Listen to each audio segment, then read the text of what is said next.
Segunda de Reyes, capítulo 23. Reformas religiosas de Josías. Entonces el rey convocó a todos sus ancianos de Judá y de Jerusalén. Luego subió al templo del Señor junto con todos los habitantes de Judá y de Jerusalén, acompañado por los sacerdotes y los profetas, toda la gente, desde el menos importante hasta el más importante. Allí el rey les leyó todo el libro del pacto que se había encontrado en el templo del Señor. El rey tomó su lugar de autoridad junto a la columna y renovó el pacto en presencia del Señor. Se comprometió a obedecer al Señor cumpliendo sus mandatos, leyes y decretos con todo el corazón y con toda el alma. De esa manera, confirmó todas las condiciones del pacto que estaban escritas en el rollo, y toda la gente se comprometió con el pacto. Seguidamente el rey dio instrucciones al sumo sacerdote Hilcías, a los sacerdotes de segundo rango y a los porteros del templo para que quitaran del templo del Señor todos los objetos que se usaban para rendir culto a Baal, a Asera y a todos los poderes de los cielos. El rey hizo quemar todas estas cosas fuera de Jerusalén, en las terrazas del valle de Cedrón, y llevó las cenizas a Betel. Eliminó a los sacerdotes idólatras que habían sido nombrados por los reyes anteriores de Judá, porque ofrecían sacrificios en los santuarios paganos por todo el territorio de Judá y hasta en los alrededores de Jerusalén. También ofrecían sacrificios a Baal, al sol, a la luna, a las constelaciones y a todos los poderes de los cielos. El rey quitó del templo del Señor el poste dedicado a la diosa Asera y lo llevó fuera de Jerusalén, al valle de Cedrón, donde lo quemó. Luego molió las cenizas del poste hasta hacerlas polvo, y tiró el polvo sobre las tumbas de la gente. También derribó las habitaciones de los prostitutos y prostitutas de los santuarios paganos ubicados dentro del templo del Señor, donde las mujeres tenían mantos para el poste dedicado a la diosa Asera. Josías trasladó a Jerusalén a todos los sacerdotes que vivían en otras ciudades de Judá.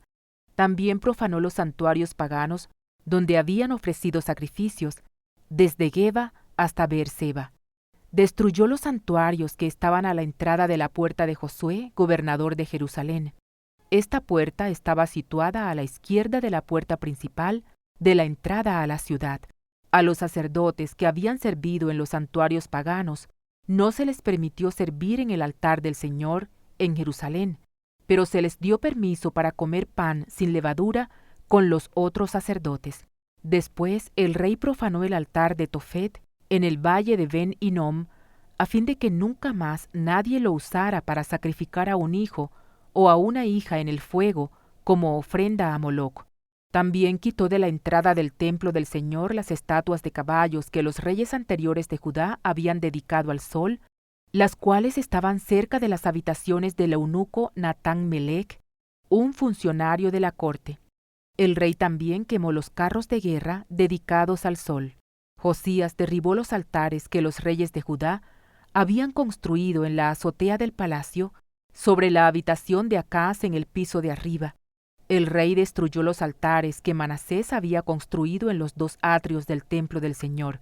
Los hizo añicos y esparció los pedazos en el valle de Cedrón. El rey también profanó los santuarios paganos que estaban al oriente de Jerusalén y al sur del monte de la corrupción, donde el rey Salomón de Israel había construido santuarios para Astoret, la diosa detestable de los sidonios, para Quemos, el dios detestable de los moabitas, y para Moloc, el repugnante dios de los amonitas. Destrozó las columnas sagradas y derribó los postes dedicados a la diosa Asera. Luego profanó estos lugares al esparcir huesos humanos sobre ellos. El rey también derribó el altar que estaba en Betel, el santuario pagano que Jeroboam, hijo de Nabat, había levantado cuando hizo pecar a Israel. Quemó el santuario y lo molió hasta convertirlo en cenizas, y quemó el poste dedicado a la diosa Asera. Luego Josías se dio vuelta y notó que había varias tumbas en la ladera de la colina. Ordenó que sacaran los huesos y los quemó sobre el altar de Betel para profanarlo. Todo sucedió tal como lo había anunciado el Señor por medio del hombre de Dios, cuando Jeroboam se paró junto al altar delante del festival. Después Josías se dio vuelta y miró hacia arriba a la tumba del hombre de Dios que había predicho estas cosas. «¿Qué es ese monumento que está allí?», preguntó Josías. Y la gente de la ciudad contestó: «Es la tumba del hombre de Dios que vino desde Judá y predijo precisamente lo que tú acabas de hacer al altar de Betel». «Déjenlo en paz», respondió Josías. «No molesten sus huesos».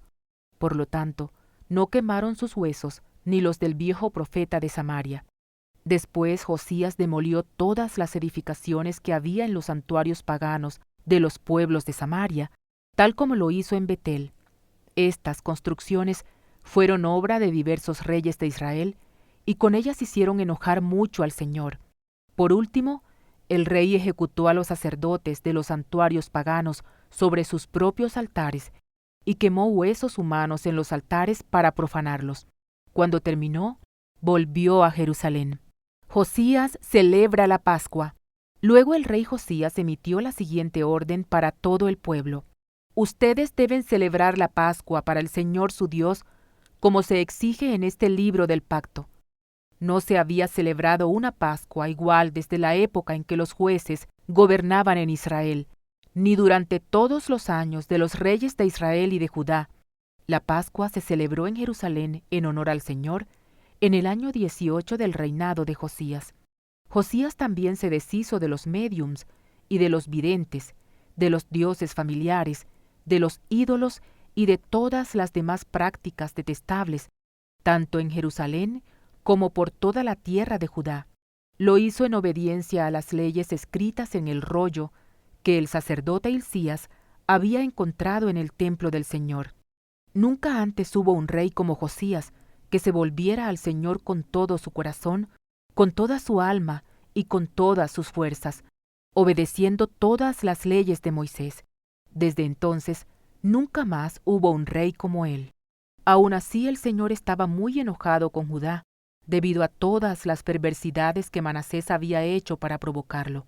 Pues el Señor dijo: «También expulsaré a Judá de mi presencia, así como expulsé a Israel, y rechazaré a Jerusalén, mi ciudad escogida, y al templo donde debía honrarse mi nombre».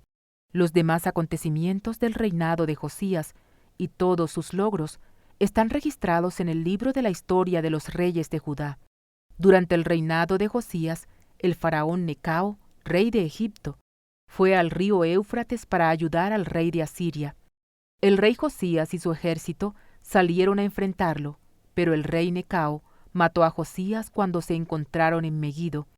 Los funcionarios de Josías llevaron su cuerpo en un carro de guerra desde Meguido hasta Jerusalén y lo enterraron en su tumba. Entonces la gente de la nación ungió a Joacás, hijo de Josías, y lo proclamó el siguiente rey: «Joacás gobierna en Judá».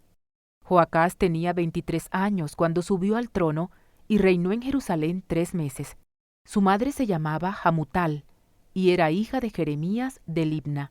Joacás hizo lo malo a los ojos del Señor, igual que sus antepasados. El faraón Necao metió a Joacás en la cárcel de Ribla, en la tierra de Hamat, para impedir que gobernara en Jerusalén. También exigió que Judá pagara un tributo de 3.400 kilos de plata y 34 kilos de oro. Joacim gobierna en Judá. Luego el faraón Necao puso en el trono a Eliaquim, otro de los hijos de Josías, para que reinara en lugar de su padre, y le cambió el nombre a Joacim. Joacás fue llevado a Egipto como prisionero y allí murió. Para obtener la plata y el oro que el faraón Necao exigía como tributo, Joacim recaudaba un impuesto de los habitantes de Judá, para el cual les pedía que pagaran en proporción a sus riquezas. Joacim tenía 25 años cuando subió al trono y reinó en Jerusalén 11 años. Su madre se llamaba Zebuda y era hija de Pedaías de Ruma. Él hizo lo malo a los ojos del Señor, igual que sus antepasados.